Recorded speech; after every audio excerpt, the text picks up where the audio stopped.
Buongiorno. Good afternoon to you all. The theme and the topic and the title of today's session does not have to do only with the specialists and with the professionals, and it cannot be limited to an organizational element. Questioning and asking ourselves what is the role of the doctors of the future means catering for the unavoidability of suffering of human life, which becomes an even more acute challenge in disease and in death. The COVID pandemic has highlighted, especially in the consciences of those who have tackled with it, the mystery of the life of man. And man is a human being able to carry out wonderful things, but always a finite being. We have discovered that this is the profound nature of the heart of man. In this dramatic time, which is also a very challenging time, physicians also had to resort to all the techniques of medicine, but also a new relationship between the I and the you, faced with a serious disease which has no specific treatment so far. It was not easy to live one's profession for physicians. Many of them decided to leave the hospitals. Think about the fact that about 10–15% of hospital physicians or healthcare workers working in hospitals needed psychological support. In the famous book, The Plague by Albert Camus, during the epidemics, Dr. Yeus, the protagonist, describes himself like that. He knew that his task was that of diagnosing, recording and discovering cases, and then prescribing isolation. But the spouses took his hand, asking to him to give life back to the people suffering from the disease. But he was not there for that purpose. He did have a heart. The heart was used to bear the hours of work every day. Every day he saw men dying, and the heart served to him to start again every day. After the pandemic experience, we have a trend to imagine that there may be a medicine which rules out the subject, the relationship between an I and a you, imagining that technology will solve every issue. Indeed, during the pandemic, new things were experienced, new things even for those who worked in the hospitals. And I will stop here, underlying once again that the question, the topic of this session, the doctor of the future, has to do with us all. We chose not to tackle the problem and the topic in an academic way. We decided to ask testimonies from several witnesses from their point of view. They have different points of view, and all of them have experienced these events. I will now introduce briefly Dr. Gabriele Tomasoni, the head of the resuscitation ward. Since 2006, he's been the director of anesthesiology and resuscitation ward of the Ospedale Civili of Brescia. He has seen his beds passing from 10 to about 72 during the acute phases of the COVID pandemic, and his experience was very interesting, and he's going to talk about his experience. Then I would like to introduce you Dr. Donatella Parentini, a GP. She's married and she has 3 kids. She always says that she has never refused to see a patient. She got the COVID herself. She managed to heal, and she's in charge of a set of activities which are related to the treatment and the support of disabled people, disabled patients. Last but not least, I am very glad today to introduce you Dr. Pierluigi Strippoli. Many of you may be familiar with him. He's an associate professor of diagnostic experimental medicine at the University of Bologna. And he's quite renowned for the studies devoted to the Down syndrome, as well as carcinogenesis and the search for biological markers for the early diagnosis of cancer. As you can see, they come from 3 different worlds, 3 different realities, all of them very interesting. I would like to leave the floor to Dr. Tomasoni. Thank you very much. Thank you, Felice, and thanks. I would like to thank the organizers for inviting me. Today's topic, the doctor of the future, is not really related to me because I am going to retire in a few years' time. But this does not mean that I cannot say anything about my experience. I would like to talk a little bit about principles and values which have marked my 40 years of experience. So if I stopped and if I did not think about my 40 years experience, I would betray my experience. I have always believed that being in the forefront and being the protagonist of your life for all opportunities life gives you, including the meeting, this is a duty we all have in order to state what your values and what your principles are. In any situation, of course, I talk as a physician. You can just imagine how many opportunities of this kind you have during your day as a physician. The first principle you have is that you have to come into play. So you have to be the first one who comes into play. This is why I'm here to testify. Of course, not exceptional things which happened to me in my 40 years experience. I could tell you lots of exceptional things, but I would like to state some principles that have accompanied me during my career, which I believe are fundamental and essential for our profession. If I think about the doctor of the future, technology will evolve, and there will be many changes which will probably overturn everything. However, the principles must remain. Principles which are necessarily part of the medical profession. It is a rewarding principle that of facing reality. If I think about my personal history as a physician, I lived 40 years in hospitals. I had various posts, various roles, and I worked in various wards. I can only say that the satisfaction of my profession has been saying yes to a need and taking my responsibility every day. You inevitably have to come to terms with responsibilities. If you return home knowing that you have missed an opportunity, you feel some bitterness. Think about a working day. Many times you are tempted to delegate, to give trouble to other people. It is another request you receive along with your planning. I planned to go back at 4 p.m. Instead, I need to remain in the hospital until 9 p.m. I may decide whether to give the problem to someone else or to accept the problem. And this is your personal decision. I would like to make a quotation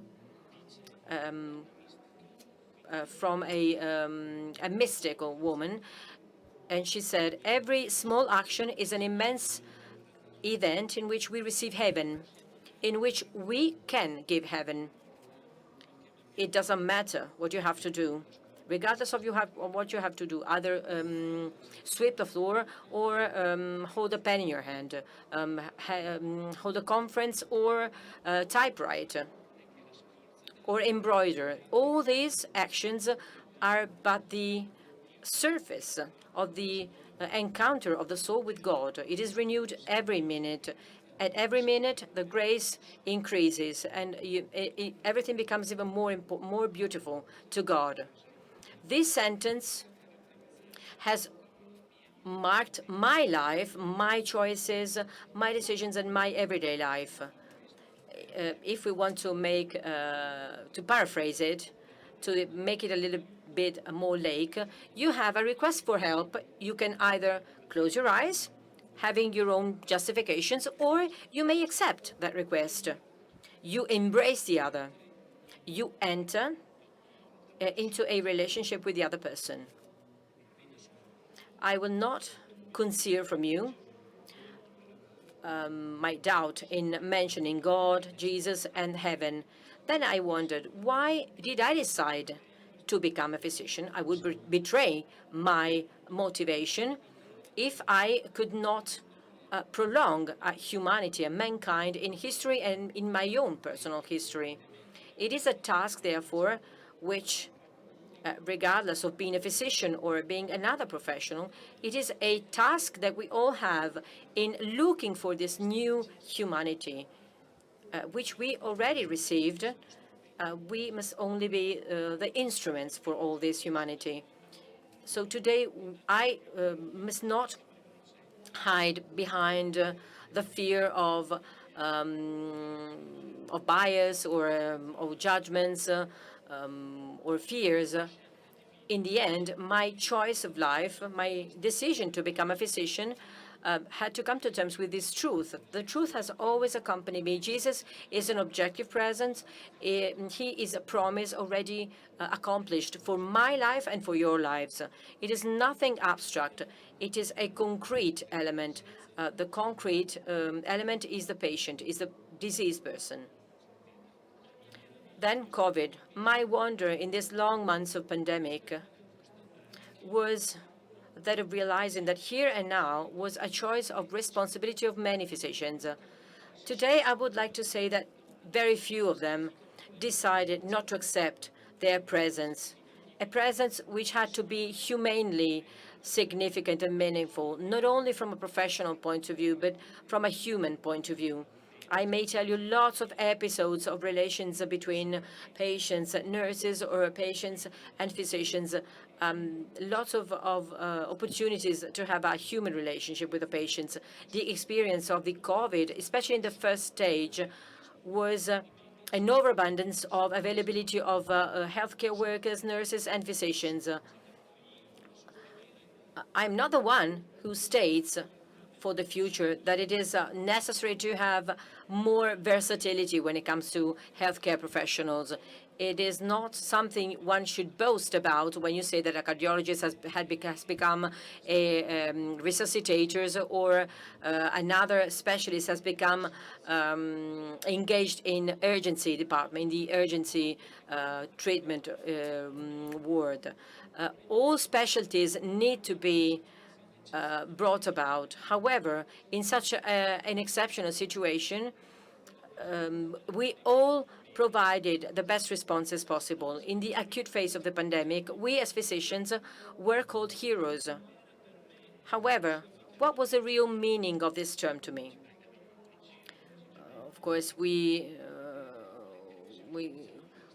mocked at each other when we heard this definition. The term was not the enhancement of the work of the healthcare workers. To me, it meant that at certain moments, history forces you to redeem your person from a routine. That was a pandemic. We were used to reason in terms of schemes, procedures, protocols, and at times we did forget the patients because we needed to follow the protocols and the procedures. The pandemic overturned all our approach because it put the human being at the core. I would like to quote one of the sentences by Pope Francis on Saint Benedict. It was necessary for what was heroic to become daily, a daily life, and that the normal became heroic. So that the daily life became heroic. That was the extraordinary nature of the event, and it demanded the physician, the person, to go beyond my own limitations, to go beyond my selfishness, and to go beyond my vested interests, to state that I am able to look farther than my limits. We lived this experience in a heroic way, aware that in this test we are we have several elements at stake, namely the real sense of man, not only the need to be efficient or effective. This is true for the pandemic, but it is also true for the fact that the heroic must become everyday life and vice versa. So the presence in the hospital did not make any calculations when it comes to time. The role of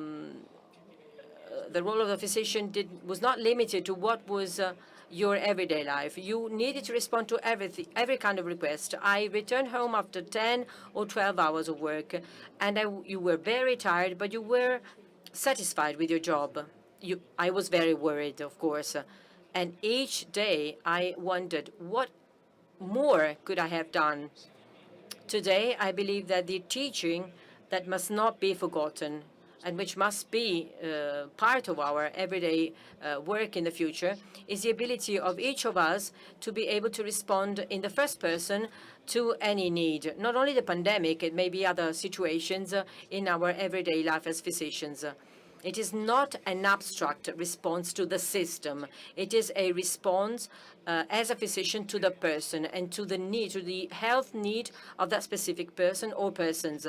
Pope Francis in May 2020 said, "Free us from the paralysis of selfishness and lighten our desire to do well to other people, to do good and to serve to other people, because the worse than this crisis, we only have the risk of wasting this opportunity by closing in ourselves." So today, each of us comes into play for what you may become tomorrow in humanity and in your way of relating yourself to other people. It is a responsibility we need to take and to accept, not as a duty, but as a task. The duty, even if it is necessary, it is a burden. The task assumes a mandate. The patient, the person with an illness, is a gift, and the gift is your person with all its features, intelligence, patience, limits, betrayals. We received many talents, and we need to have all those talents bear fruits. We were given our humanity with everything in it, all the encounters, all the meetings, all the skills, all the talents you have. And if apparently your calculation does not envisage a realization of a project, you must come into play responsibly. Someone else will accomplish your project, the system or a colleague. So our task is that of being able to highlight our features as subjects to put them at the service of a greater good. The second message is shorter. We as physicians have to do with life, with the health of people, and we know that knowledge is the basis for a correct response to the health needs. The subjects of our actions are all the people. The person is sacred for me because it is wanted and loved. The person is also part of the right of society. So I need to do my best, and I need to use the science in the best way possible. COVID taught us that no one is enough for himself or herself. In such a new situation as pandemic was, in which an emerging disease didn't bring any protocols, we needed a response, a targeted response, and then this would become a therapeutic protocol. In this case, too, what I would like to say is that the method requires an act of humility, having the humility to keep learning every day with your colleagues. It means widening and deepening your knowledge every day, discussing about the treatment of patients and being self-critical vis-à-vis the choices we make every day. The message for the doctors to come: we do not have the best response, but the multidisciplinary collaboration may have us approach the best response for the patient. The third message is inherent in my post, in my role. I have been the director, the head of an intensive care unit for the past 20 years. I'm the director of a department. The message for the future wants to be that it is not your post which qualifies you as a person. It is your ability in the post you have which qualifies you. Need to be, you always have to focus on the person. Either you are a nurse or a physician or whatever you are. The role and the post you have does not exclude the ultimate purpose you have, giving a response to a health need. The temptation is for you to have your position as the pivot, as the fulcrum of everything. If we had limited ourselves, each of us in our own roles, rather than bear in mind the aim to be achieved, today we would not have provided the best answer and response to the pandemic. In the acute phases, it meant going beyond and sharing with others the beds you had, your skills, and everything in real time. No one should avoid the position. It is in your role that every gesture you do, every action becomes a contribution to stating that you're living a life full of meanings and full of happiness.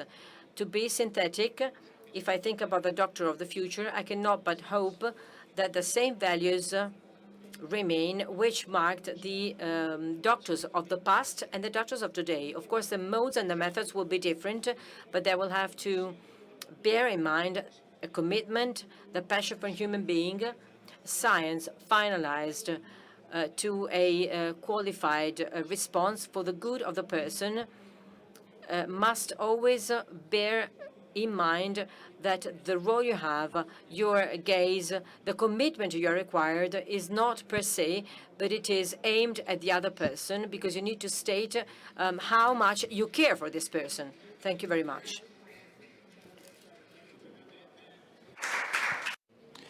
Thank you. As you can see, during this month, it was pretty evident for everybody that the doctor of the future shall be recognized as a professional, as a person that really believes in what he does and really puts his life into his job. The territory has been one of the most critical aspects, and still today it's at the core of this topic. I met Dr.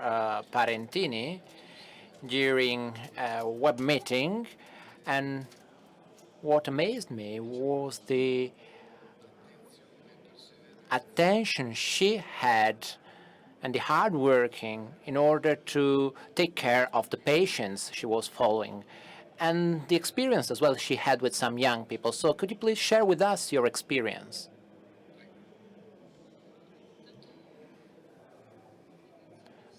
First of all, thanks for this invitation. The only doctor of the future I can talk about is the GP doctor. I've been working as a GP for 30 years already, and let me say that the COVID pandemic clearly showed what are the main aspects of our everyday work. So in order to heal a patient, you need to rely on science, of course. Of course, you need to take care of the patient where he is or she is, how he is or she is, and you need to get organized in order to heal that patient. So You need to rely on good and updated information and data, and you need also to face the reality as it is. So my experience during the first 3 months of the pandemic, I'm living in Cremona, so I'm talking about the most acute phase of the pandemic. And since the very beginning, we started moving to visit the patients because there were many people suffering from this disease, and we started visiting them and treating them. After about 15 days, I got ill as well, and fortunately I had with me 3 young people. So well, fortunately I was able to talk and to breathe at that time, despite suffering from COVID. So I kept on working with my 3 colleagues, one working in his office and 2 colleagues that moved home by home visiting our patients. I don't know if our answer was actually perfect or if it was the right answer we provided, but our experience was based on a continuous circulation, an informal approach, basically, because we were not relying on any protocol, any kind of official information or procedure. So we just tried to cope with the reality, and that was pretty easy. So we just had to go home by home, visiting patient by patient, doing all our best, doing what we believed it was the right approach, according to the information and the knowledge we had in order to save these people, basically.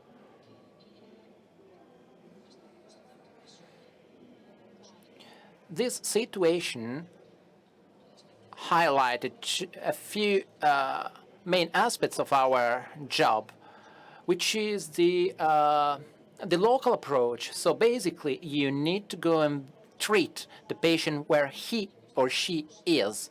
And this creates a very close relationship, which is fundamental, in my opinion. This is at the core of our job.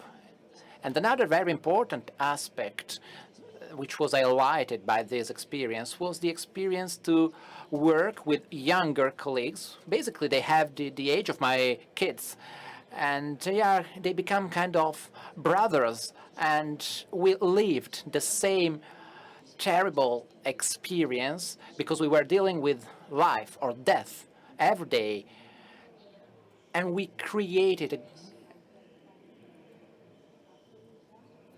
a very strong team in order to heal people.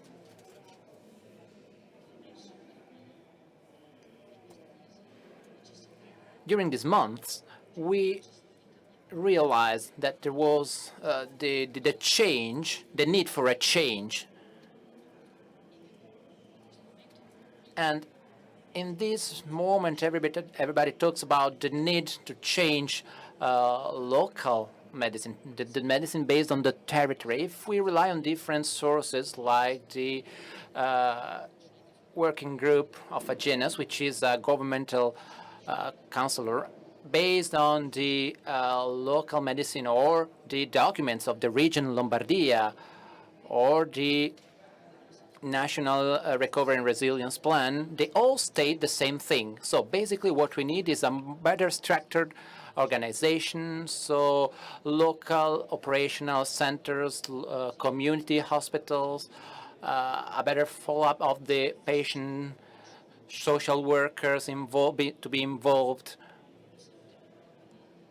mental health departments, children health departments, relying on all the tools and technologies that we can have. So it's a really huge challenge and a real need for news, requiring all GPs to question themselves how to implement this new medicine, and all the things that happen on an everyday basis. So every day I think about this point. We are always demanded to restart from scratch, from zero. So I need to be ready to change, to question myself, to change myself, to rely on new tools, not only to be in line with these changes, but because the first thing we need to make sure of is that we need to provide to the patients what they actually need. The real challenge that we shall face and that GPs shall face, in my opinion, is this one: the ability to be able to cope with this organizational change and to face the reality as it is, because that's the way to face the reality every day.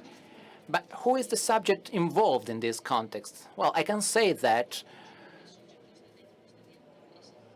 it's always the same aspect, the same approach that we are dealing with from the very past until today and the future as well. In my opinion, what actually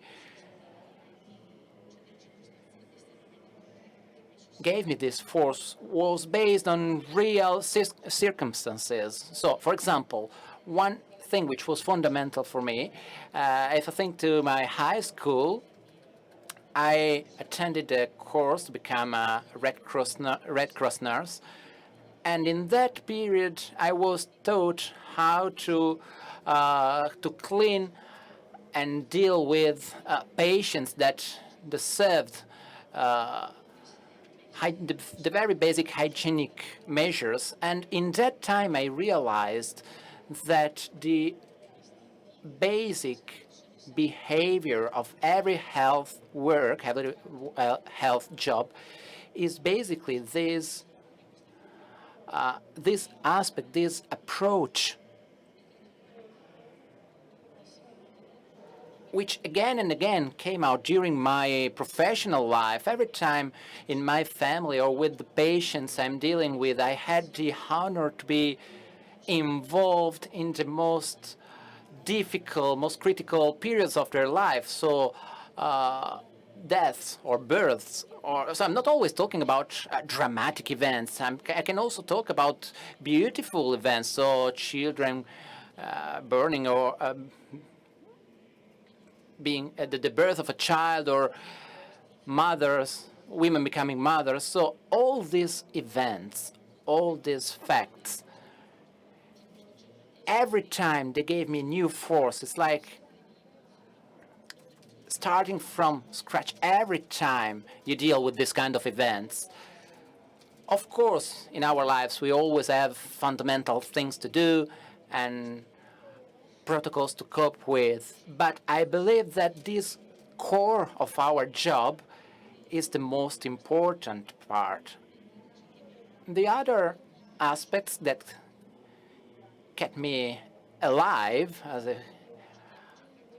and that created a real desire for me to change and to question myself and to improve myself, where my father taught me how to deal with the reality in a very good way. So basically, when you have a problem somewhere, you can find a solution. And that's a very important approach, in my opinion, in all aspects of medicine or research and so on.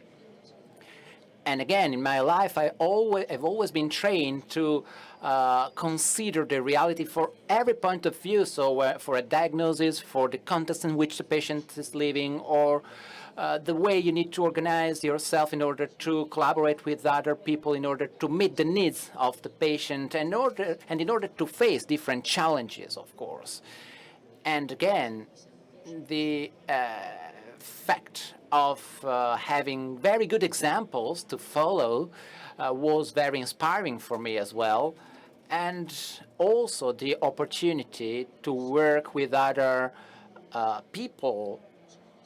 I think and I believe that this fact of relying on a very good education and having a very specific background and having teachers to follow, and the fact of having colleagues and people going with you through this path from a human and a professional point of view, and the fact of coping with reality. Again, the fact of knowing how to understand the real values of the people you are working with, and you have the honor to either to work with or to heal, I really believe these are all elements which play a very, very important role.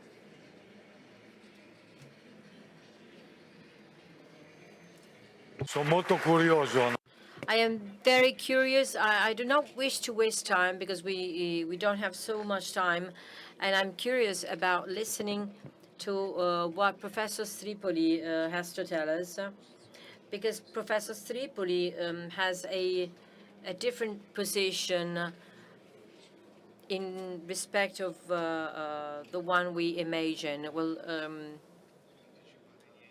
he deals with research. I don't want to anticipate anything, but I just tell you that this dimension is an integral part of the work of a physician. But you cannot be a physician without coming to terms with questions for which you need to find answers. So thank you very much, Pierluigi. I leave it the floor to you. I am grateful for being invited. I've never carried out clinical activities, but I think I can bring my own contribution when it comes to research as a dimension of medical professions. I've just finished reading the story of Enzo Piccinini. He was a very renowned surgeon of the Bologna. He was only 48 when he died suddenly, and his professional and human adventure has been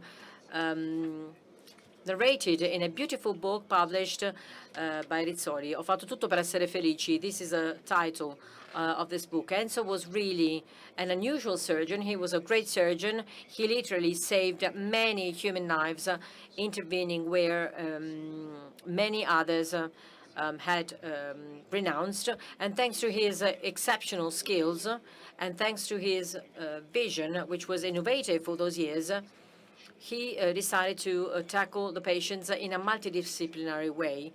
In 1997, I entered university as a researcher, a basic researcher, and I met him, and I told him enthusiastically that I had become a researcher. He had followed me in that part of my career, but I did not expect him to tell me, well, okay, so let's carry out research. And I thought, well, you are a surgeon specializing in abdominal surgery. I have always carried out molecular research. That was the last thing I would have expected. In the ensuing meetings, the idea clarified that he really wanted the best and the utmost for the patients. He was a specialist in gastrointestinal cancer, and he had understood that if you do not tackle the biology of the tumor cell, and without looking for innovative markers for the treatment or the early diagnosis, it wouldn't have been possible to defeat cancer. So after a couple of years, we developed a research. We dealt with the search for these markers. Then I continued with the group of his pupil, Giampaolo Golini, and with the other experimental group of Rossella Sommi, we managed to reach a patent for an expression of genes in the whole blood, which is now being developed for clinical application. So we obtained concrete results, which hopefully can be put into practice and used. I followed the bio IT part of this project. We've devised a complex software to find out these markers with a very simple idea. We didn't want to start from any previous prejudgment. In these works, we normally looked for skin epithelial genes. We devised a program, and we worked for 6 months in a row in order to search in all the 20,000 human genes. not just the epithelial genes. And this led me to another discovery, that I am not a specialist in IT, but we needed to devise this new program, this new software. So I invented a new way of using the program. And I would like to focus on three essential aspects as Enzo thought about the surgeons. First of all, the patient. Patient treatment is at the core of the activity. Therefore, the desire to reach the well-being of the patient, that was an engine for having new ideas. And second, the fact that even if you start from a very complex problem, you may find a solution. You need to find the proper means to reach this solution and learn new things in the meantime. And thirdly, the availability and the humility to ask others. He didn't have any problem to ask for help in case he had a very complex case to deal with. It impresses me because if you are practical, in many cases it is easier to have a mountain move rather than have a physician speaking with another physician and asking for help. So in this entire experience, what I've understood is that the researcher is not a physician who chooses the laboratory. It is any physician focusing on the well-being of the patient, first of all. So you need to be open-minded. You need to be ready to accept other people's view. And if this is part of your nature, if this is part of your character, it will also be part of your job. We can see other examples of what I've already said, but I was impressed, and I tell this to the students. Recently, during the COVID pandemic, an anesthesiologist working in the Codogno Hospital, Annalisa Manara, and she has no official skill, let's say, no official recognition of this skill, but she had to treat a patient with a very serious pneumonia. And she was the first one to believe and to think about the fact that that pneumonia was probably due and caused by the COVID virus. And so putting together all the data and the facts led her to make this hypothesis, and she proved to be right. So searching and researching is something which any physician can do, whatever your role as a healthcare professional. Let's think about all those who invented new devices for respiratory assistance or any means used to increase the well-being of patients. As molecular researchers, I admire enormously those who decided to use mRNA as an efficient and effective vaccine. So the reason for which you move is so important that you manage to go beyond your limits, and you may break any barrier. Sergio Piccinini created a school, and after 20 years, this is self-evident. This school will probably never be acknowledged at an academic level. He was not an ordinary professor, but it is like a river which has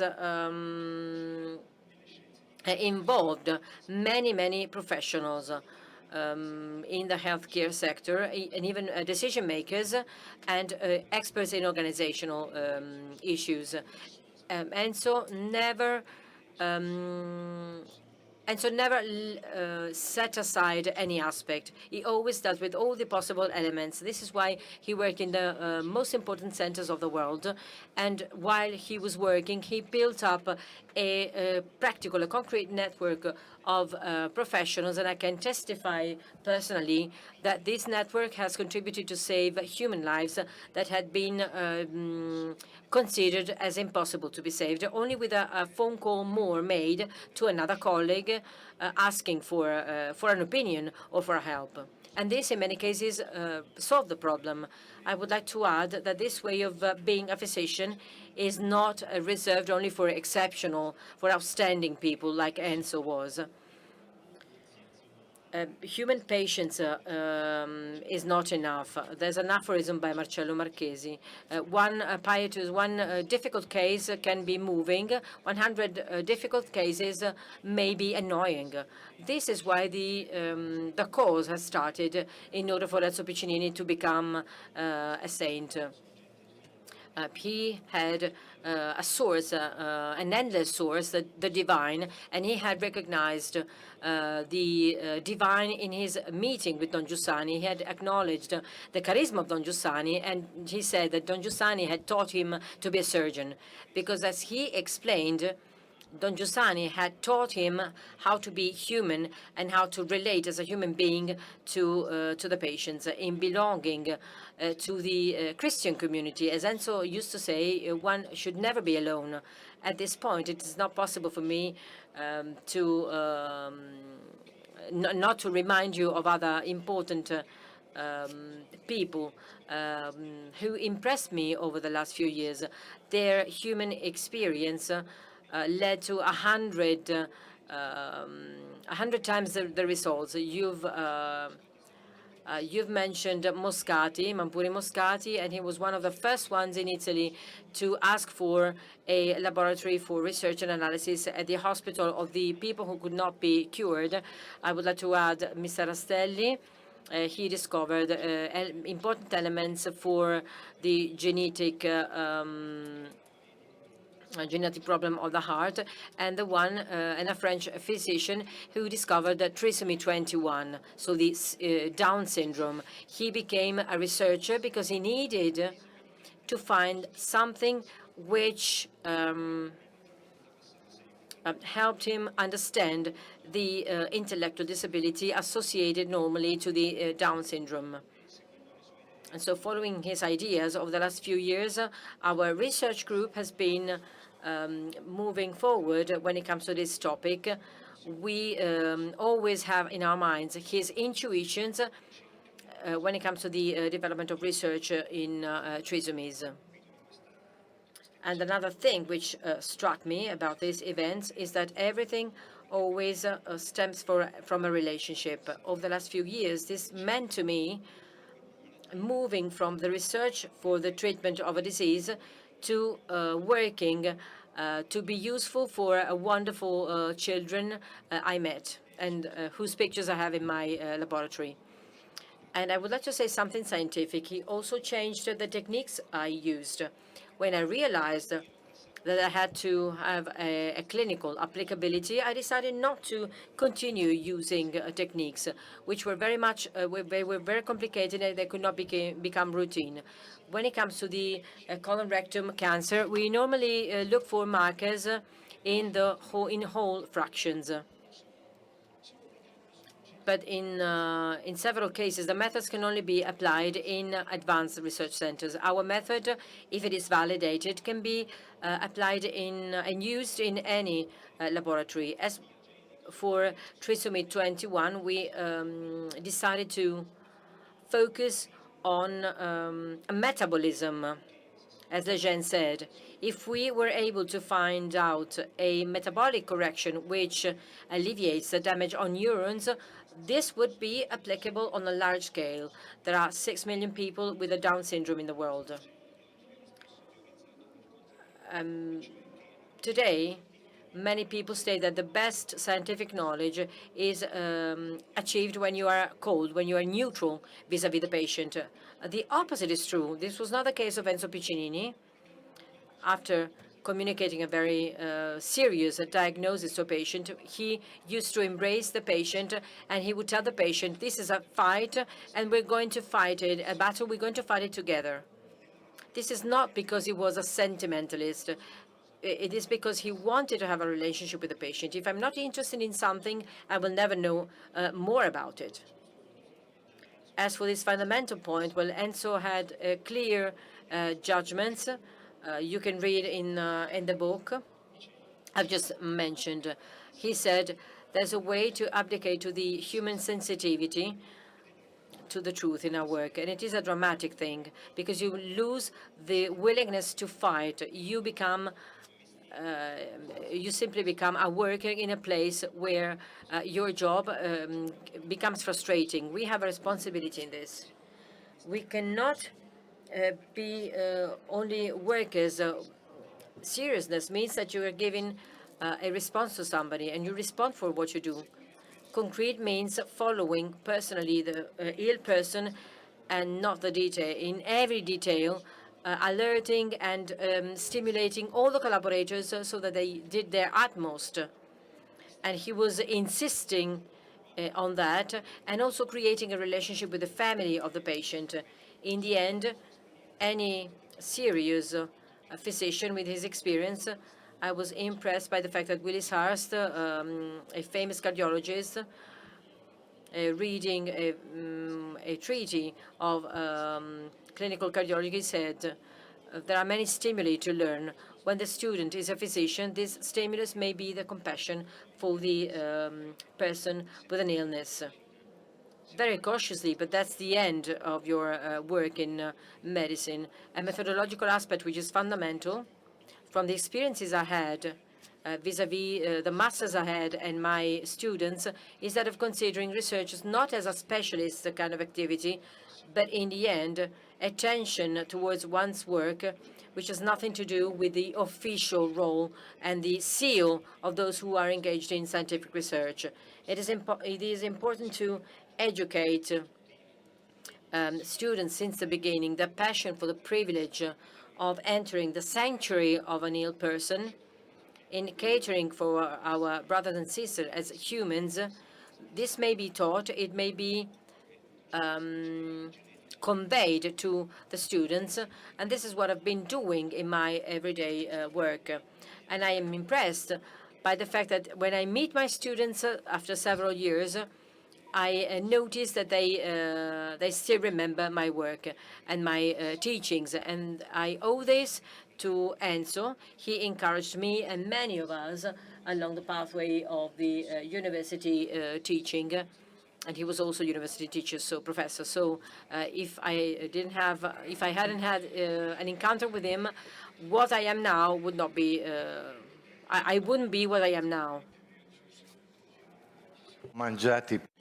I was planning to have a second round of talks, but we are almost at the end of the time that we had available. I think it's been very, very interesting. And while I was listening to you, I was thinking about my hospital, the fact that tomorrow morning I'll have to get back to discuss with nurses, with operational people, with everybody in order to achieve the goal, which is finding what is useful for the people we are taking care of. So what we heard this afternoon, has, let's say, a practical impact on the role of the doctor of the future. And I really believe that, because if politicians and decision makers do not understand that we cannot do this job without these premises, that's to say, without considering the everyday work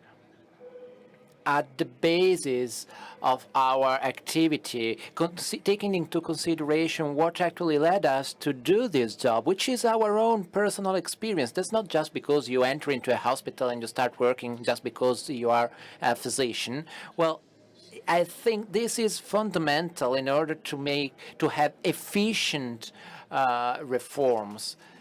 Let me conclude with a very important remark. As you all know, the meeting is a unique event, which is always a new event. And over the last 42 years, this event has been organizing exhibitions, shows, meetings for people all over the world. And that's possible thanks to donations. So let me conclude by inviting you to take into consideration this opportunity that you have throughout all the meeting. You can see panels with the slogan, the statement, "Donate now." It doesn't matter how much you donate.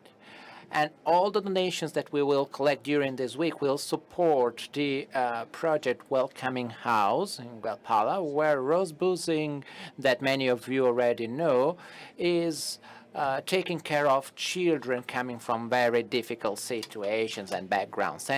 Thanks again for your participation.